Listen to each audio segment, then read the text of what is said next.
মই আজি তোমালোকৰ কাৰণে লৈ আহিছোঁ ক্লাছ 10ৰ ছ'চিয়েল ছায়েন্স চেপ্টাৰটোৰ নাম হ'ল ভাৰত আৰু উত্তৰ পূৰ্বাঞ্চলৰ সাংস্কৃতিক ঐতিহ্য।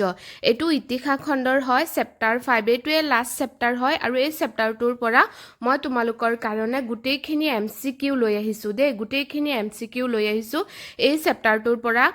চ' আহা আমি ষ্টাৰ্ট কৰোঁ আৰু ষ্টাৰ্ট কৰাৰ আগত মই তোমালোকক কৈ দিওঁ মোৰ চেনেলটো অলপ লাইক কমেণ্ট শ্বেয়াৰ আৰু ছাবস্ক্ৰাইব কৰি দিবা আৰু চেনেলটোত কমেণ্ট কৰি দিবা কেনেকুৱা হৈছে, কিবা অসুবিধা পাইছা নেকি, কিবা প্ৰশ্ন থাকি গ'ল নেকি, এইবিলাক কিবা অসুবিধা থাকিলে কৈ দিবা আৰু মোৰ চেনেলটো শ্বেয়াৰ কৰি দিবা।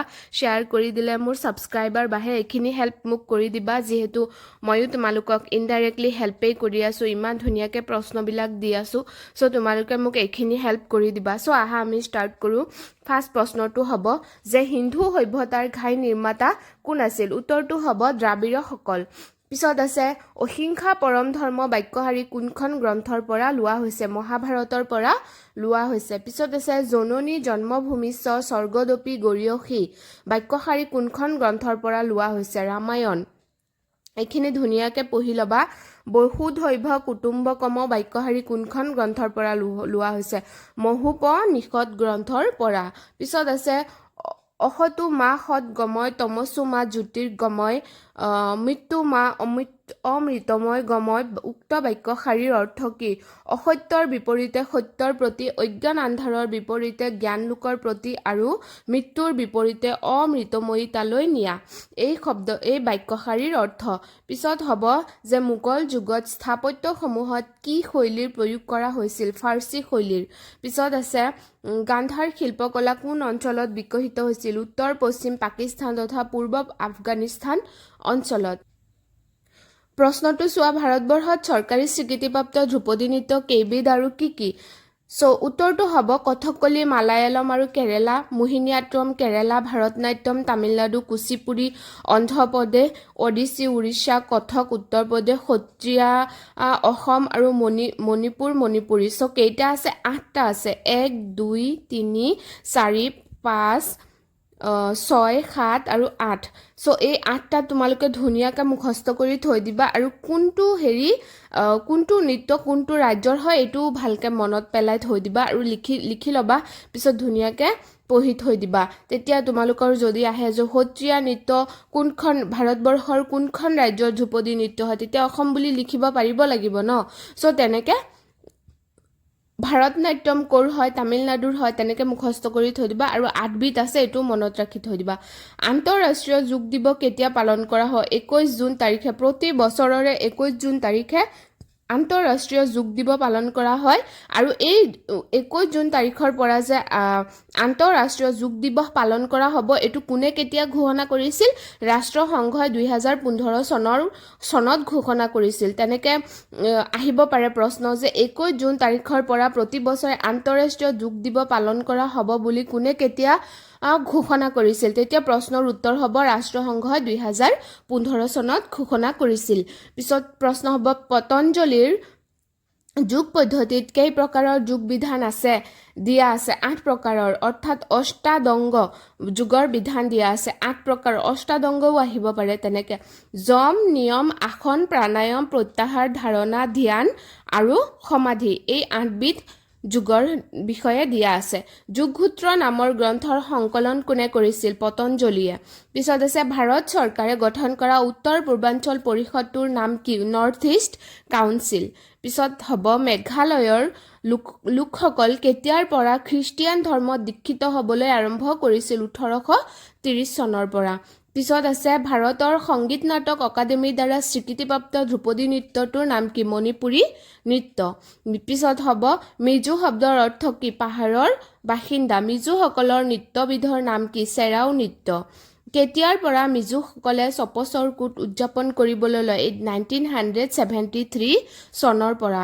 কোন কেইখন লিপিত প্ৰাগজ্যোতিষ আৰু কামৰূপ এই নাম দুটা পোৱা যায় ৰামায়ণ মহাভাৰত বিষ্ণু পুৰাণ কালিকা পুৰাণ যোগিনী তন্ত্ৰ এইটো ইয়াত কমা হ'ব এটা যোগিনী তন্ত্ৰ হিউৱেন চাঙৰ টোকা আৰু অসমৰ প্ৰাচীন ৰাজবংশসমূহত এই প্ৰাগজ্যোতি আৰু কামৰূপ এই নাম দুটা পোৱা যায় এইটো আহিব পাৰে ইম্পৰ্টেণ্ট হয় পিছত শংকৰদেৱে ৰচনা কৰে কেইখনমান পুথিৰ নাম লিখা অংকীয়া নাট পত্নী প্ৰসাদ কালীয় দমন কেলিগোপাল ৰুক্মিণী হৰণ পাৰিজাত হৰণ ৰাম বিজয় আদি এইটো ইমানখিনি ইম্পৰ্টেণ্ট নহয় বাৰু তোমালোকে চাগে জানাই যিহেতু তোমালোকে চাগে ক্লাছ 10ৰ অসমীয়া যোনখন কিতাপ আছে তোমালোকৰ ছাবজেক্ট আছে সেইটোত শংকৰদেৱ আৰু মাধৱদেৱৰ বিষয়ে চাগে বহুত পাই থৈছা চ' এইটো ইমান ইম্পৰ্টেণ্ট নহয় তেতিয়াও মই দি দিছোঁ মাধৱদেৱে ৰচনা কৰা কেইখনমান পুথিৰ নাম লিখা দধিৰ মথন ঝুমুৰা চুৰধৰা আৰু পিম্পৰা গুচু আদি পিছত আছে শংকৰদেৱে ৰচনা কৰা প্ৰথম নাটটোৰ নাম কি এইটো ইম্পৰ্টেণ্ট হয় চিহ্ন যাত্ৰা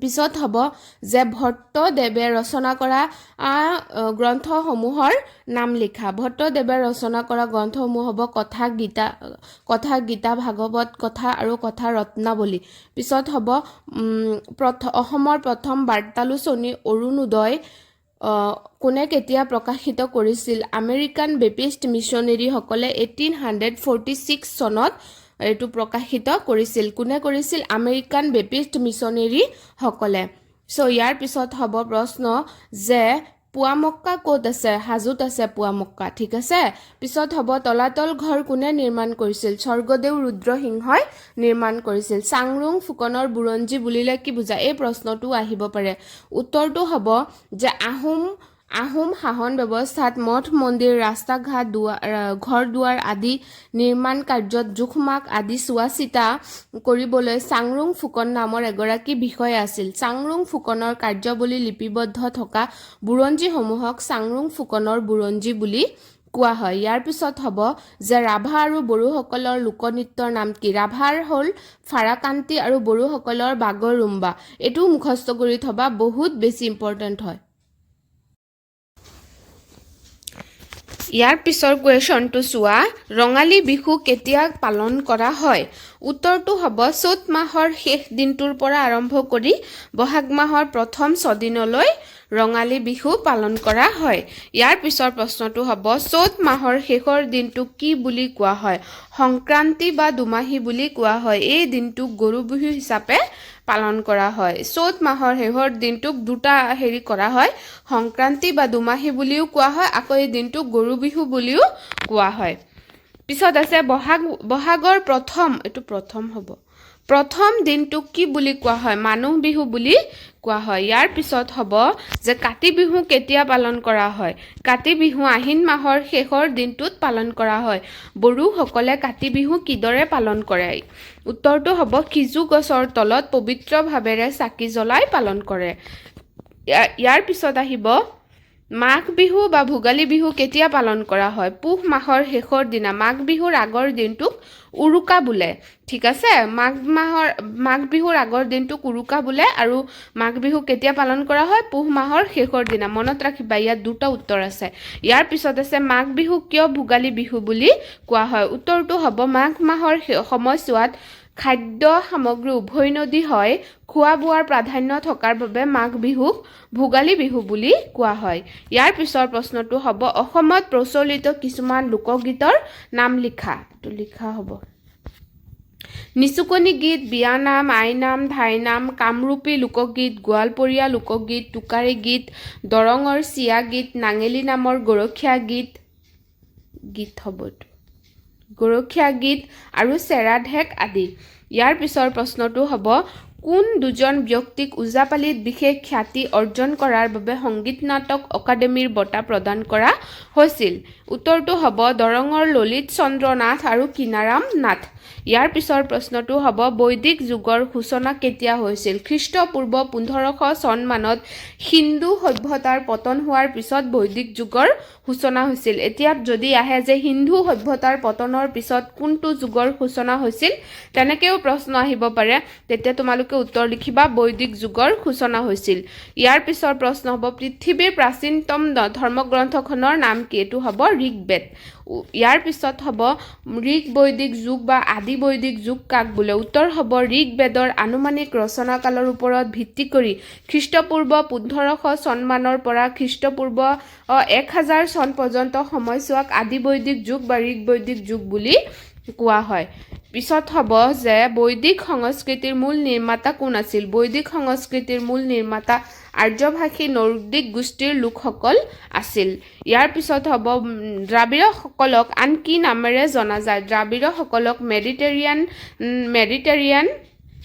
নামেৰে জনা যায় ইয়াৰ পিছত হ'ব প্ৰশস্ত মস্তিষ্কীসকলক আন কি নামেৰে জনা যায় ৱেষ্টাৰ্ণ ব্ৰেচিচেফালিক নামেৰে জনা যায় পিছত হ'ব ভাৰতীয় সংবিধানত ৰাজ্যভিত্তিকভাৱে অনুসূচিত জনজাতিৰ সংখ্যা কিমান উত্তৰ হ'ব ভাৰতীয় সংবিধানত ৰাজ্যভিত্তিকভাৱে অনুসূচিত জনজাতিৰ সংখ্যা 705খন পিছত হ'ব ভাৰতত মাতৃভাষা বুলি ক'ব পৰা প্ৰচলিত ভাষাৰ সংখ্যা কিমান 1013টা 2001 চনৰ লোকপিয়ল মতে ভাৰতবৰ্ষত প্ৰধান ভাষা কিমানটা আছে 122টা আছে পিছত হ'ব ভাৰতীয় সংবিধানত চৰকাৰী ভাষা হিচাপে কেইটা ভাষাক স্বীকৃতি প্ৰদান কৰা হৈছে 22টা ভাষাক স্বীকৃতি প্ৰদান কৰা হৈছে ইয়াৰ পিছত হ'ব ভাৰতীয় সংস্কৃতিৰ দুটা মূল বৈশিষ্ট্য লিখা সাংস্কৃতিক বহুত্ববাদ আৰু বৈচিত্ৰ্যৰ মাজত একতা এই প্ৰশ্নটো আহিব পাৰে ইয়াৰ পিছত হ'ব সাংস্কৃতিক বহুত্ববাদ মানে কি কোনো এখন সমাজৰ সাংস্কৃতিক বিবিধতা আৰু ইয়াৰ প্ৰতি থকা শ্ৰদ্ধাৰ মনোভাৱক সাংস্কৃতিক বহুত্ববাদ বোলা হয় ইয়াৰ পিছত হ'ব হিন্দু ধৰ্মৰ 4 বৰ্ণাশ্ৰম ব্যৱস্থা মানে কি হিন্দু ধৰ্মৰ 4 বৰ্ণাশ্ৰম ব্যৱস্থা হ'ল পিতৃ মাতৃ গুৰু অতিথি বিদ্যা আৰু বিজ্ঞানৰ প্ৰতি থকা শ্ৰদ্ধা ইয়াৰ আৰু প্ৰশ্ন নাই সো তোমালোকে ধুনীয়াকৈ উত্তৰখিনি লিখি ল'বা আৰু মোৰ চেনেলটো লাইক কমেন্ট শ্বেয়াৰ আৰু সাবস্ক্ৰাইব কৰি দিবা প্লিজ তোমালোকে এইখিনি হেল্প কৰি দিবা মই বহুত কষ্ট কৰি লিখি আছো বনাই আছো সো তোমালোকে যদি মোক এইখিনি হেল্প কৰা মই এটা সাহস পাওঁ আৰু বেছি ভিডিঅ' বনাবলৈ অলপ আগ্ৰহী হওঁ উৎসাহ পাওঁ সো তোমালোকে এইখিনি উৎসাহ দিবা মোক তোমালোকলৈ ধন্যবাদ থাকিল প্লিজ সাবস্ক্ৰাইব কৰি দিবা থ্যাংক ইউ